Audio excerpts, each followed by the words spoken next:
भक्तजनों, माताओं, बहनों, सादर जय श्री कृष्ण। हमारे YouTube चैनल में आप सभी का बहुत बहुत स्वागत है। मैं हूं आपके साथ आचार्य धर्मेंद्र शास्त्री। आज हम आपको दीपावली की दिव्य और ज्ञानमयी कथा सुनाने जा रहे हैं। इस पौराणिक कथा को, इस ज्ञानमयी कथा को अंत तक जरूर सुनिएगा तथा अधिक से अधिक लोगों को शेयर भी करिएगा। दीपावली की कथा सुनने से मनुष्य के जीवन में कभी भी धन की कमी नहीं होती है। दीपावली की कथा सुनने मात्र से दसों दिशाओं से अष्ट लक्ष्मी का आगमन उसके घर में होने लगता है, क्योंकि दीपावली की जो कथा है उसमें माता महालक्ष्मी का गुणगान किया गया है। जब हम दीपावली की कथा को श्रवण करते हैं तो माता महालक्ष्मी हमसे प्रसन्न होती है और हमें मनचाहा वरदान प्रदान करती है। तो माता महालक्ष्मी की प्रसन्नता के लिए दीपावली की इस कथा को प्रत्येक मनुष्य को एक बार जरूर सुनना चाहिए और कथा को अंत तक जरूर सुनना चाहिए। अधिक से अधिक लोगों तक पहुंचा करके इसका पुण्य लाभ भी आप प्राप्त कर सकेंगे। तो सबसे पहले आपको और आपके पूरे परिवार को दिवाली महापर्व की बहुत बहुत शुभकामनाएं और बधाइयां। माता महालक्ष्मी, भगवान कुबेर का भरपूर आशीर्वाद आपके जीवन पर सदैव बना रहे। आप सभी स्वस्थ रहें, प्रसन्न रहे, उन्नति करें, प्रगति करें, आगे बढ़े। माता महालक्ष्मी आपके घर में स्थायी रूप से निवास करे। आपके घर के दुख और दरिद्रता हमेशा हमेशा के लिए आपके घर से चले जाएं, यानी आपके घर में लक्ष्मी का वास हो, आपके घर से दरिद्रता दुखों का अंत हो जाए। इस प्रकार माता महालक्ष्मी और भगवान विष्णु से हम प्रार्थना करते हैं कि दीपावली का जो त्योहार है वो आपके जीवन में खुशियां लेकर आए और आप सभी आगे बढ़े, स्वस्थ रहें, व्यस्त रहें और मस्त रहें। कार्तिक माह के कृष्ण पक्ष की अमावस्या तिथि को दिवाली का त्योहार मनाया जाता है। जितने भी त्योहार हमारे धर्म ग्रंथों और पुराणों में बताए हैं उनमें सबसे बड़ा त्योहार यदि कोई होता है तो वो दिवाली का त्योहार होता है। और दिवाली के दिन प्रत्येक मनुष्य को माता महालक्ष्मी का पूजन अर्चन करना चाहिए। जब तक महालक्ष्मी का पूजन नहीं हो जाता है तब तक आपको व्रत करना चाहिए, यानी फलाहार या फल आप ले सकते हैं, दूध से बनी वस्तुएं ले सकते हैं, लेकिन अन्न का सेवन तब तक आपको नहीं करना चाहिए जब तक महालक्ष्मी का पूजन नहीं हो जाए। यानी इस दिन आपको व्रत करना चाहिए। जब आप माता महालक्ष्मी का पूजन कर लेंगे उसके बाद ही आपको भगवान को और माता महालक्ष्मी को भोग लगा करके भोजन प्रसाद ग्रहण करना होगा। यदि आप रात्रि के समय मंत्र जाप करते हैं या फिर कोई भी उपाय करते हैं या किसी स्तोत्र का पाठ करते हैं तो आपको अन्न का सेवन नहीं करना होगा। फल और फलाहार आप लेकर के मंत्र जाप करें और जब आपका मंत्र जाप आदि कार्य संपूर्ण हो जाए उसके बाद आप प्रसाद के रूप में भोजन प्रसाद ग्रहण कर सकते हैं। इस बार दिवाली का त्योहार 14 नवंबर 2020 शनिवार को है और इस दिन सभी लोगों को अपने अपने घर में अपनी आस्था तथा परंपरा के अनुसार में महालक्ष्मी का पूजन करना चाहिए। और महालक्ष्मी का जो पूजन है वो शुभ मुहूर्तों में किया जाता है, स्थिर लग्न में किया जाता है और अच्छी चौघड़ियां देख करके ही माता महालक्ष्मी का पूजन अर्चन करना चाहिए। जो मनुष्य दिवाली के दिन महालक्ष्मी का गुणगान करता है, महालक्ष्मी के निमित्त उपाय करता है, महालक्ष्मी के आगमन के लिए अपने घरों को सजाता है या महालक्ष्मी के महत्व को सुनता है, उनकी कथाओं का श्रवण करता है, उसके जीवन में कभी भी धन वैभव की कमी नहीं आती है। उसके जीवन के समस्त कर्ज समाप्त हो जाते हैं। उसके घर में जो है अप्राप्त लक्ष्मी भी उसे प्राप्त हो जाती है, यानी अष्ट लक्ष्मी का आगमन उसके घर में होने लगता है और पूरा वर्ष उसका सुखी रूप से व्यतीत होता है, संपन्नता उसके घर में आ जाती है। तो आप भी माता महालक्ष्मी का शुभ मुहूर्त में पूजन करें। शुभ मुहूर्त जो 14 नवंबर को रहेंगे वो इस प्रकार रहेंगे। सबसे पहला जो श्रेष्ठ मुहूर्त है जिसे प्रदोष काल या गोधूली बेला का जो मुहूर्त कहा गया है वो शाम को 5:37 से लेकर के रात को 8 बजे तक का रहेगा। उसके बाद स्थिर लग्न अनुसार यदि हम सुबह से लेकर के देर रात तक के मुहूर्त देखें तो सबसे पहली जो स्थिर लग्न होगी वो वृश्चिक लग्न होगी। वृश्चिक लग्न का प्रारंभ 14 नवंबर 2020 शनिवार को सुबह 6:47 से लेकर के 9:03 तक होगा। इस समय में आप माता महालक्ष्मी का पूजन अर्चन कर सकते हैं। और उसके बाद जो दूसरी स्थिर लग्न होगी, जिसे कुंभ लग्न कहा गया है, कुंभ लग्न का समय दोपहर 12:55 से लेकर के 2:29 तक रहेगा। इस दौरान भी आप पूजन अर्चन कर सकते हैं। उसके बाद जो अगली स्थिर लग्न रहेगी, जो शाम को गोधूली वेला के समय रहेगी, वो शाम की वृषभ लग्न का जो समय रहेगा, शाम को 5:39 से लेकर के 7:38 तक वृषभ स्थिर लग्न रहेगी। उसके बाद सिंह लग्न, जो कि मध्य रात्रि में आती है। सिंह लग्न सबसे महत्वपूर्ण मानी जाती है और इसमें निशीत काल भी माना जाता है। मध्य रात्रि में सिंह लग्न में पूजन अर्चन करने का सबसे अधिक फल प्राप्त होता है। तो यदि आप सिंह लग्न में पूजन करना चाहते हैं तो सिंह लग्न का जो समय रहेगा, रात्रि 12:04 से सिंह लग्न प्रारंभ होगी, जो कि अगले रात्रि 2:17 तक रहेगी। यानी 14 और 15 नवंबर की मध्य रात्रि 12:04 से लेकर के 2:17 तक सिंह लग्न रहेगी। इसमें आप माता महालक्ष्मी का पूजन करेंगे तो निश्चित तौर से माता महालक्ष्मी आपके घर में स्थायी रूप से निवास करेगी, इसमें कोई भी संशय नहीं है। और इसके अलावा यदि आप चौघड़िया के अनुसार पूजन अर्चन करते हैं तो सबसे पहला जो चौघड़िया प्रारंभ होगा वो प्रातः 14 नवंबर को सुबह 7:30 से शुभ का चौघड़िया प्रारंभ होगा, जो कि 9 बजे समाप्त हो जाएगा। उसके बाद दोपहर में 12 बजे से लेकर के 4:30 बजे तक का जो चौघड़िया रहेगा वो चर और लाभ तथा अमृत का चौघड़िया रहेगा। उसके बाद शाम का जो चौघड़िया होगा वो शाम को 6 बजे से प्रारंभ होकर के शाम को 7:30 बजे तक रहेगा। रात में 9 बजे से लेकर के रात्रि 1:30 तक शुभ अमृत तथा चर का चौघड़िया रहेगा और इसी में निशीत काल का समय भी आ जाएगा। तो इन शुभ मुहूर्तों में आप माता महालक्ष्मी का पूजन अपनी अपनी आस्था तथा परंपरा के अनुसार कर सकते हैं। यदि आप पूजन की विधि जानकारी चाहते हैं या पूजन किस प्रकार की जाए वो जानना चाहते हैं तो हमारे चैनल आचार्य गुरुजी पर आप आकर के और पूजन की संपूर्ण विधि देख सकते हैं और उसको देख करके आप पूजन अर्चन कर सकते हैं। अब हम आपको दीपावली की प्राचीन कथा सुनाने जा रहे हैं। इस कथा को अंत तक जरूर सुनिएगा और अधिक से अधिक लोगों को शेयर भी करिएगा। कथा प्रारंभ करने के पूर्व गुरुदेव की स्तुति करना है और उसके बाद भगवान की स्तुति करना है, ताकि गुरु की कृपा हमारे ऊपर बनी रहे और भगवान का आशीर्वाद तथा उनका सानिध्य बना रहे। जब हम भगवान की स्तुति करते हैं तो उनका आह्वान हो जाता है और कथा सुनते समय भगवान हमारे साथ उपस्थित रहते हैं, प्रत्यक्ष रूप में हमारे साथ में विराजित हो जाते हैं। गुरुर् ब्रह्मा गुरुर्विष्णु गुरुर्देवो महेश्वरा गुरुः साक्षात् परब्रह्म तस्मै श्री गुरुवे नमः। श्री अखंड मंडलाकारं व्याप्तं येन चराचरं तत्पदं दर्शितं येन तस्मै श्री गुरुवे नमः। तस्मै श्री गुरुवे नमः। कृष्णाय वासुदेवाय हरये परमात्मने प्रणतः क्लेशनाशाय गोविंदाय नमो नमः। जय जय श्री राधा रमण, जय जय नवल किशोर, जय गोपी चित चोर प्रभु, जय जय माखन चोर। ओम श्रीं ह्रीं श्रीं कमले कमलालये प्रसीद प्रसीद। ओम श्रीं ह्रीं श्रीं ओम महालक्ष्मी नमः। ओम श्रीं ह्रीं श्रीं कमले कमलालये प्रसीद प्रसीद। ओम श्रीं ह्रीं श्रीं ओम महालक्ष्मी नमः।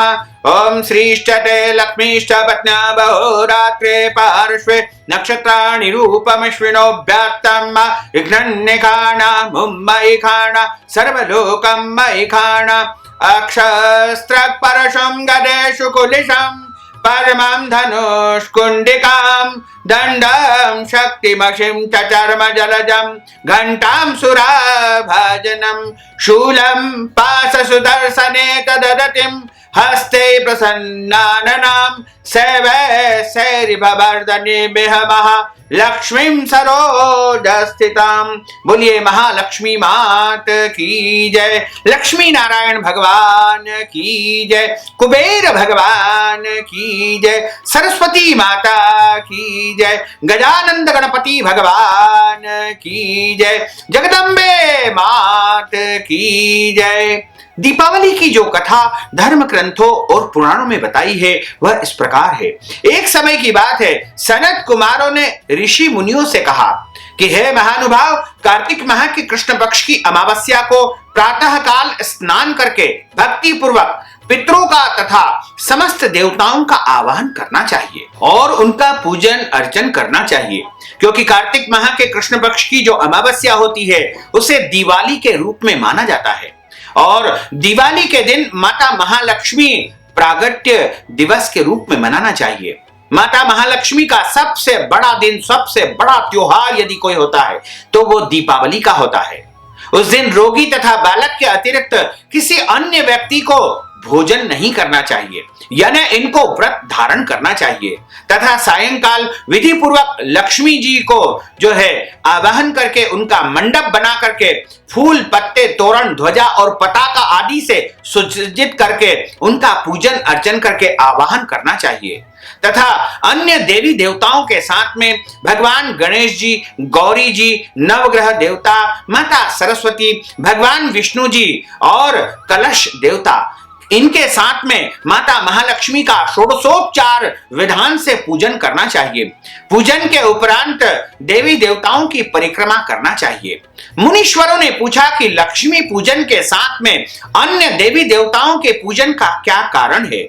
सनत कुमार जी बोले कि लक्ष्मी जी समस्त देवी देवताओं के साथ में राजा बलि के यहाँ बंधक थी और कार्तिक माह के कृष्ण पक्ष की अमावस्या तिथि के दिन ही भगवान विष्णु ने राजा बलि की कैद से महालक्ष्मी तथा समस्त देवी देवताओं को छुड़ाया था और बंधन मुक्त होते ही समस्त देवी देवता लक्ष्मी जी के साथ जाकर क्षीर सागर में विश्राम कर रहे थे। इसलिए अब हमें अपने अपने घरों में उनके शयन का ऐसा प्रबंध करना चाहिए कि वे क्षीर सागर की ओर न जाकर के स्वच्छ स्थान और कोमल शैया पाकर यहीं पर विश्राम करें, यानी हमारे घर में स्थिर रूप से लक्ष्मी जी विराजित हो जाए।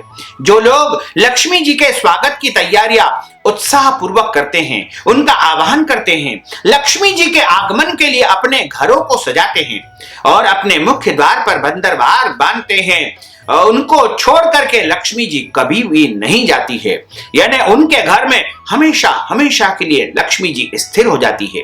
रात्रि के समय जो मनुष्य माता महालक्ष्मी का आवाहन और विधि पूर्वक पूजन करके उन्हें विविध प्रकार के भोजन का भोग लगाता है, विविध प्रकार की वस्तुओं से उनका पूजन करता है तथा अनेक प्रकार की मिठाइयां, फल आदि नैवेद्य अर्पण करता है, उनके घर में माता महालक्ष्मी स्थिर रूप से निवास करने लगती है। उनके घर में धन की कभी भी कमी नहीं आती है। सनत कुमार कहते हैं कि दीपावली की रात्रि में प्रत्येक मनुष्य को अपने घर में दीपक जलाना चाहिए। दीपकों को सर्वा अनिष्ट निवृत्ति हेतु अपने मस्तक पर घुमा करके चौराहे या शमशान में भी रखना चाहिए। यानी आप यदि अपने शरीर के, अपने घर के अरिष्ट को समाप्त करना चाहते हैं तो आपको एक दीपक प्रज्वलित करना है। दीपक सरसों के तेल का या तिल का आप प्रज्वलित करें और उसको अपने सिर के ऊपर से एक बार घुमा करके चौराहे या शमशान में रखने से आपके सारे कष्ट और संकट दूर हो जाएंगे और आपके घर की अला बाला आदि व्याधि समाप्त हो जाएगी। जहां पर हम कचरा डालते हैं वहां पर भी हमको दीपक लगाना चाहिए। इसके अलावा जो आसपास जो देवी देवताओं के मंदिर होते हैं वहां पर भी हमको जाकर के दीपक लगाना चाहिए। यानी घर के प्रत्येक कोनों में, प्रत्येक स्थानों पर हमको दीपक प्रज्वलित करना चाहिए और इससे माता महालक्ष्मी के साथ साथ अन्य समस्त देवी देवताओं की कृपा दृष्टि सदैव बनी रहती है। अयोध्या में जब भगवान श्री राम 14 वर्ष का वनवास पूरा करके अयोध्या वापस लौटे थे तो उनके आगमन की खुशी में समस्त अयोध्या वासियों ने दीपक प्रज्वलित किए थे और उस समय से भी जो है दीपक जलाने की परंपरा चली आ रही है। लेकिन सनत कुमारों ने देवताओं को बताया, ऋषि महर्षियों को बताया कि जो मनुष्य जो है कार्तिक माह के कृष्ण पक्ष की अमावस्या को लक्ष्मी पूजन करके अपने घर को सजा करके दीपक जलाएगा, उसके घर में किसी भी प्रकार की कोई कमी नहीं आएगी। सनत कुमारों ने कहा कि एक समय की बात है, कार्तिक माह के अमावस्या को माता महालक्ष्मी पृथ्वी पर भ्रमण कर रही थी। तब वह रास्ता भूल गई थी। हर तरफ घोर अंधेरा था। पृथ्वी लोक पर हर कोई सो रहा था। सभी घर के दरवाजे बंद थे। माता महालक्ष्मी भ्रमण करते हुए एक वृद्ध महिला के घर पहुंची जो चरखा चला रही थी। उसने माता महालक्ष्मी को विश्राम करने के लिए सुंदर बिस्तर लगा दिया और बिस्तर आदि की व्यवस्था की, जहां पर माता महालक्ष्मी ने आराम किया, विश्राम किया। उस दौरान वह वृद्धा अपने काम में व्यस्त रही। काम करते करते वह महिला भी सो गई। जब उसकी आंख खुली तो उसकी कुटिया, जो गरीब की कुटिया थी, वह महल बन गया और उसके घर में नौकर चाकर दास दासी समस्त वैभव उसे प्राप्त हो गया। और माता महालक्ष्मी के रूप में जो महिला उसके घर में सोई थी, वह भी अचानक उसके घर में सारा वैभव प्रदान करके अंतर ध्यान हो गई। इसीलिए जो मनुष्य इस अमावस्या को यानी कार्तिक माह के कृष्ण पक्ष की अमावस्या को अपने घर को सजाता है, संवारता है, नई नई बेडशीट बिछा करके और माता महालक्ष्मी के आगमन के लिए उनके स्वागत की तैयारियां करता है, उसके घर में निश्चित तौर से माता महालक्ष्मी का आगमन हो जाता है और माता महालक्ष्मी उसको धन दौलत वैभव सब कुछ प्रदान करके ही जाती है। इसमें कोई संशय नहीं है। लेकिन आप यदि सच्ची भक्ति से, सच्ची आस्था से और श्रद्धा से माता महालक्ष्मी को याद करोगे, उनकी जो है स्तुति करोगे, वंदना करोगे, पूजा करोगे, उनके स्वागत के लिए अपने घर को सजाओगे, तो आपके घर में भी इसी तरह माता महालक्ष्मी धन वैभव दौलत सब कुछ प्रदान करके ही जाएगी। माता महालक्ष्मी के आगमन के लिए तभी से लोग अपने अपने घरों को सजाते हैं और रंगीन लाइटें लगाते हैं, दीपोत्सव कराते हैं। प्रकोषोत्सव करने की परंपरा तभी से शुरू हुई। इस दिन माता महालक्ष्मी के आगमन के लोग अपने घरों के द्वार को खोल करके रखते हैं। एक पौराणिक कथा आती है, उसके अनुसार यह बताया है कि एक गांव में एक साहूकार निवास करता था। उसकी बेटी प्रत्येक दिन पीपल के पेड़ पर जल चढ़ाने के लिए जाती थी। जिस दिन पीपल के पेड़ पर वह जल चढ़ाती थी, उस पेड़ पर माता महालक्ष्मी का वास था। उस पेड़ में माता महालक्ष्मी निवास करती थी। एक दिन लक्ष्मी जी ने साहूकार की बेटी से कहा कि वह उसकी मित्र बनना चाहती है, उसकी सहेली बनना चाहती है। लड़की ने जवाब में कहा कि वह अपने पिता से पूछ करके बताएगी। घर आकर के साहूकार की बेटी ने अपने पिता को पूरी बात बताई। बेटी की बात को सुनकर के साहूकार ने तत्काल हां कर दिया। दूसरे दिन साहूकार की बेटी ने लक्ष्मी जी को अपनी सहेली बना लिया। दोनों अच्छी सखियों की तरह एक दूसरे से दुख और सुख की बातें करती रही। एक दिन लक्ष्मी जी साहूकार की बेटी को अपने घर ले आई। लक्ष्मी जी ने अपने घर में साहूकार की बेटी का खूब आदर किया, खूब सम्मान किया और बहुत सारे पकवान उनके लिए वहां पर परोसे। जब साहूकार की बेटी अपने घर लौटने लगी तो लक्ष्मी जी ने उनसे पूछा कि वह उन्हें अपने घर कब बुलाएगी। साहूकार की बेटी ने लक्ष्मी जी को अपने घर बुला लिया, लेकिन आर्थिक स्थिति साहूकार की बेटी की कमजोर होने के कारण वह स्वागत करने में घबरा रही थी कि उसके पास तो कुछ भी नहीं है। क्योंकि वह जब लक्ष्मी जी के घर गई थी तो वहां पर बहुत सारा वैभव देखा, लेकिन साहूकार की बेटी ने विचार किया कि मेरे घर में तो कुछ भी ऐसी वस्तु नहीं है जिससे मैं अपनी सहेली का स्वागत सत्कार कर सकूं। साहूकार अपनी बेटी की मनोदशा को समझ गया। उसने बेटी को समझाते हुए कहा कि वह परेशान न हो और फौरन घर की साफ सफाई करके चौका लगा दे और मिट्टी से चौका लगा दे, गोबर से लीप दे और अच्छी प्रकार से 4 बत्ती वाला दिया लक्ष्मी जी के नाम से जला दे। इस प्रकार साहूकार की बेटी ने उसी तरह सारी तैयारी की और दीपक जला दिया। उसी समय एक चील किसी रानी का 9 लखा हार लेकर के साहूकार के घर आ गया। साहूकार की बेटी ने उस हार को बेच करके भोजन आदि मिष्ठान्न तैयार किए। थोड़ी ही देर में माता महालक्ष्मी भगवान गणेश जी के साथ में साहूकार के घर में आ गए और साहूकार बड़ा प्रसन्न हुआ तथा उसने माता महालक्ष्मी और गणेश जी का खूब स्वागत तथा सत्कार किया तथा उसके ऊपर माता महालक्ष्मी ने अपार कृपा बरसा दी। लक्ष्मी जी की कृपा से साहूकार के पास किसी भी चीज की कमी नहीं हुई और उसके घर में धन दौलत वैभव सुख शांति समृद्धि सब कुछ उसे प्राप्त हो गया। इस प्रकार जो मनुष्य दीपावली के दिन माता महालक्ष्मी के लिए साफ सफाई करके दीपक जलाता है, पूजन अर्चन करता है, उसके घर में माता महालक्ष्मी का स्थायी रूप से निवास हो जाता है।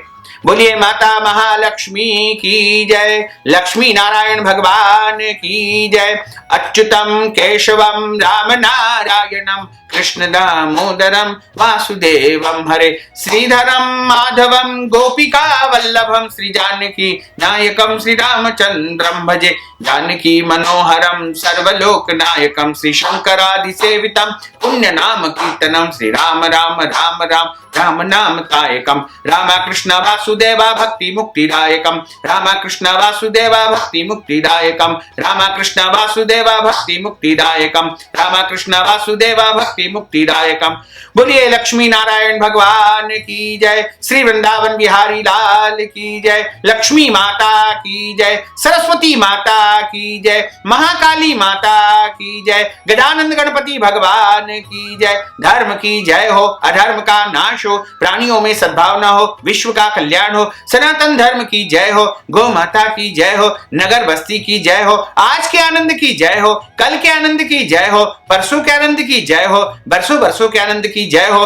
ओम नमः पार्वती पते, हर हर महादेव हर। भक्तजनों, माताओं बहनों, आपने जो ज्ञानवर्धक कथा सुनी है, कथा सुनने के बाद कथा के निमित्त दान दक्षिणा प्रदान करना चाहते हैं या दीपावली के निमित्त दान पुण्य करना चाहते हैं तो आप हमारे पेटीएम के माध्यम से, गूगल पे के माध्यम से, फोन पे के माध्यम से या अकाउंट नंबर के माध्यम से सीधे सीधे धनराशि पहुंचा करके दान पुण्य का पूरा पूरा पुण्य लाभ प्राप्त कर सकते हैं। साथ ही आपसे अनुरोध है कि इस ज्ञानवर्धक वीडियो को अधिक से अधिक लोगों को शेयर करिएगा, लाइक करिएगा, कमेंट करिएगा और यदि अभी तक आपने सब्सक्राइब नहीं किया तो अभी और इसी समय सब्सक्राइब अवश्य कर लीजिए। आपको और आपके पूरे परिवार को सादर जय श्री कृष्ण, सादर धन्यवाद।